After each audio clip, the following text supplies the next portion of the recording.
Hi అండి, అందరికీ నమస్తే. నేను మీ జర్నలిస్ట్ గోపిని.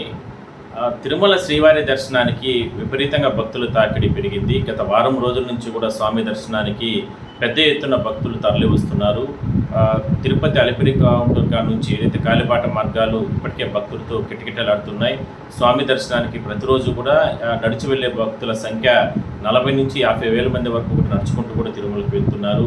అలా తిరుమలకు వెళ్ళిన భక్తులు స్వామి దర్శనానికి చాలా రకాల ఇబ్బందులు అనేది ఎదుర్కొంటున్నారు. అయినప్పటికీ కూడా టీటీడీకి సంబంధించి యుద్ధ ప్రాతిపదికన అన్ని విభాగాల అధికారులు సమన్వయం చేసుకుని భక్తులకి ఎక్కడా కూడా ఇబ్బందులు లేకుండా కొన్ని రకాల ఏర్పాట్లు చేయడం జరిగింది. క్యూ లైన్లో వెళ్ళే భక్తులకి తోపులాట్లకి తొక్కిసలాట్లకి ఆస్కారం లేకుండా ఎప్పటికప్పుడు అక్కడ క్యూ లైన్ల మేనేజ్మెంట్ కంప్లీట్గా కూడా ఒకవైపు పోలీసులు కావచ్చు, మరోవైపు టీటీడీ అధికారులు, అదేవిధంగా విజిలెన్స్ సిబ్బంది వీళ్ళందరూ కూడా సమన్వయం చేసుకుని పూర్తి స్థాయిలో కూడా వాళ్ళకందరికీ కూడా ఏర్పాట్లు చేయడం జరిగింది. క్యూ లైన్లో ఎప్పటికప్పుడు అన్నప్రసాదాలు, అదేవిధంగా మజ్జిగ, పాలు ఇవన్నీ కూడా పంపిణీ చేస్తున్నారు. మరోవైపు మంచినీళ్ళు సరఫరా చేస్తున్నారు ఎప్పటికప్పుడు. ఉక్కపోత ఎండ తీవ్రత ఎక్కువగా కొనసాగుతుంది. నిన్న మొన్న కూడా ఒక గంట అర్ధగంట తిరుమలలో వర్షం కురిసినప్పటికీ కూడా కాస్త ప్రశాంతత ఉన్నప్పటికీ కూడా గత వారం రోజుల నుంచి మాత్రం ఎండతో అల్లాడిపోయారు భక్తులంతా కూడా. స్వామి దర్శనానికి 20 నుంచి 25 గంటల సమయం పడుతుంది. ఇంత పెద్ద ఎత్తున భక్తులు వస్తారని చెప్పి టీటీడీ ముందుగానే గ్రహించడం జరిగింది. అందువల్లనే గత నెల రోజుల నుంచి కూడా ఇప్పటికే విఐపీలకు సంబంధించి సిఫారసు లేఖల్ని తాత్కాలికంగా రద్దు చేయడం జరిగింది. అంటే విఐపీలకు కూడా కేవలం ప్రోటోకాల్ పరిధిలో ఉన్న వారికి మాత్రమే అవకాశం కల్పించే విధంగా చర్యలు తీసుకున్నారు. అయినప్పుడు కూడా ఇంత పెద్ద ఎత్తున భక్తులు వస్తారు కాబట్టి భక్తులకి ఒకటే టీటీడీ విజ్ఞప్తి చేసేది, లక్షలాది మంది భక్తులు వస్తున్న నేపథ్యంలో చిన్నపిల్లలు, ఇట్లా మహిళలు, వృద్ధులు వీళ్ళందరూ కూడా పెద్ద ఎత్తున తరలి వస్తున్నారు కాబట్టి కాస్త సమయంలో పాటించి స్వామి దర్శనానికి సంబంధించి మాత్రం సహకరించినట్టు కూడా టీటీడీ విజ్ఞప్తి చేస్తూ ఉంది. మరోవైపు తిరుమలకు వచ్చిన భక్తులకి గదులు, కాటేజీలు దొరకడం లేదు. విపరీతమైన రద్దీ ఉంటుంది కాబట్టి ఈ రకంగా కొనసాగుతుంది. ఒక రోజుకి 7-8 గంటలు వేచి ఉంటే తప్ప గదులు, కాటేజీలు దొరకలేనటువంటి పరిస్థితి. ఎందుకంటే ఆల్రెడీ దర్శన టికెట్లు ఉంటేనే గదులు, కాటేజీలు కూడా టీటీడీ అలాట్మెంట్ చేస్తూ ఉంటుంది. సో అందువల్ల గదులు, కాటేజీలు లేని భక్తులకి అందరికీ కూడా పెద్ద పెద్ద డార్మెటరీ హాల్స్ కానీ, లాకర్స్ కానీ ఇలాంటి ఫెసిలిటీస్ అన్నింటినీ కూడా టీటీడీ ఏర్పాటు చేయడం జరిగింది. తలనీలాలు సమర్పించే ప్రాంతాల్లో కూడా ఎప్పటికప్పుడు నీట్గా పెట్టడం కానీ, అదేవిధంగానే అక్కడ వస్తున్నటువంటి భక్తులకి అంటే లేట్ కాకుండా వెంటనే తలనీలాలు సమర్పించే కేంద్రాలను పెంచడం కానీ ఇవన్నీ కూడా చర్యలు తీసుకున్నారు. స్వామి దర్శనానికి ఆలయం వెనుక ప్రాంతంలో ఉన్నటువంటి వైకుంఠం కంపార్ట్మెంట్లు అన్నీ కూడా అంటే 31 కంపార్ట్మెంట్లు ఉంటాయి. అవన్నీ కూడా నిండిపోయి కిలోమీటర్ల వరకు కూడా భక్తులు స్వామి దర్శనానికి వేచి ఉంటున్నారు. 20-25 గంటల సమయం పడుతూ ఉంది. వేసవి సెలవులు, అదేవిధంగా వారాంతపు సెలవులు ఉన్న నేపథ్యంలోనే వీకెండ్ రోజులు అయిన కారణంగానే ఇంత రద్దీ పెద్ద ఎత్తున తిరుమలకు వస్తున్నట్లు కూడా టీటీడీ అంచనా వేయడం జరిగింది.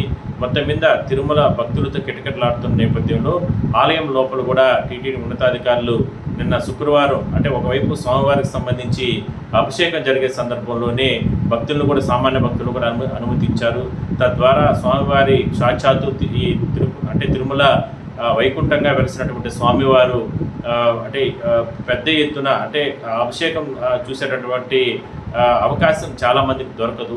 అయినప్పటికీ కూడా ఆ సందర్భంలో సామాన్య భక్తులు కూడా అవకాశం కల్పించి వాళ్ళు అక్కడ దర్శనం చేసుకొని తిరిగి వెళ్ళే సందర్భంలోనే ఒకవైపు స్వామివారికి సంబంధించినటువంటి అభిషేకం జరుగుతూ ఉంటుంది. అది నిజంగా చాలా అదృష్టం. ఆ సమయంలో దాదాపు గంట పాటు అభిషేకం జరిగితే అందులో దాదాపు ఒక 7,000-8,000 మంది వరకు కూడా సామాన్య భక్తులు స్వామివారి అభిషేకం చూసేటటువంటి అదృష్టం వాళ్ళకి రావడం జరిగింది. అట్లా కొన్ని రకాల మార్పులు, కొన్ని రకాల క్యూ లైన్ల అంటే నిర్వహణలో కొన్ని స్పాట్ డెసిషన్లు తీసుకునే కారణంగా వాళ్ళకందరికీ కూడా దర్శనం కల్పించారు.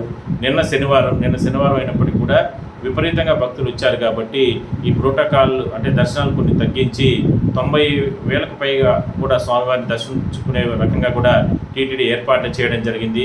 మరోవైపు గణనీయంగా స్వామివారికి సంబంధించినటువంటి హుండీ లెక్కింపు ఆదాయం కూడా భారీగా పెరిగింది. దాదాపుగా ప్రతిరోజు 4 నుంచి 5 కోట్ల రూపాయల వరకు కూడా స్వామివారి ప్రధాన హుండీ నుంచి ఆదాయం వస్తుంది.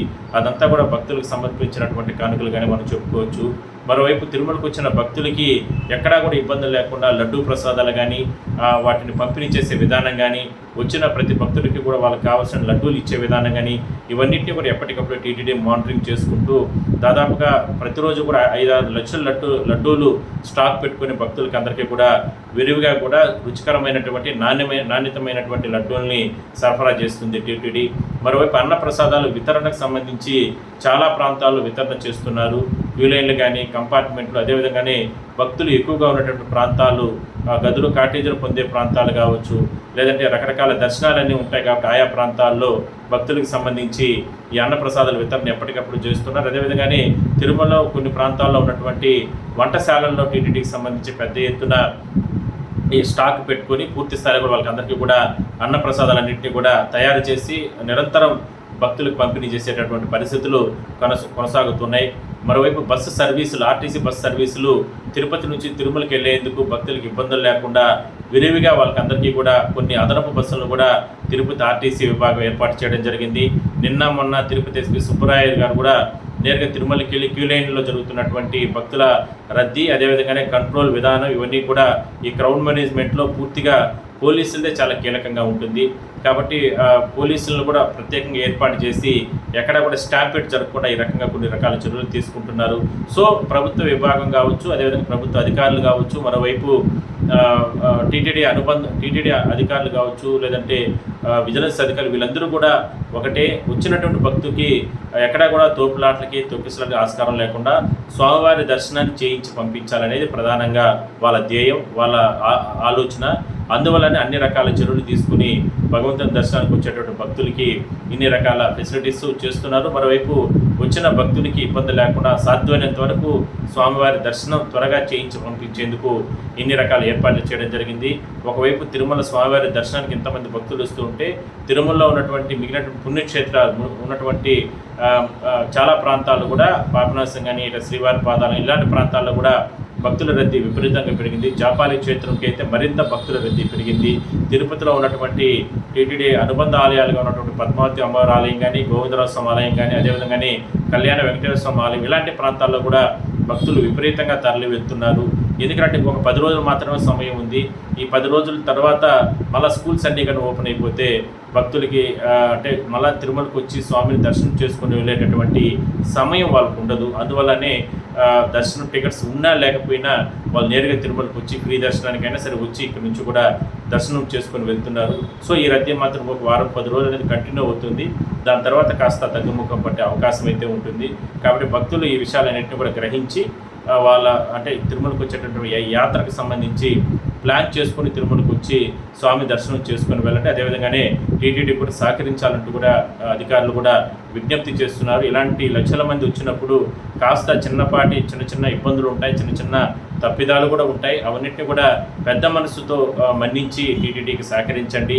కోట్లాది మంది భక్తులు, లక్షలాది మంది భక్తులు వచ్చే సందర్భంలో ఎన్నో ఫెసిలిటీస్ కల్పించినప్పటికీ కూడా చిన్నపాటి సమస్యలు వస్తాయి. కాబట్టి పెద్ద మనసుతో భక్తులు కూడా సహకరించి ఈ రకంగా చేయాలంటూ కూడా టీటీడీ కూడా విజ్ఞప్తి చేస్తాను.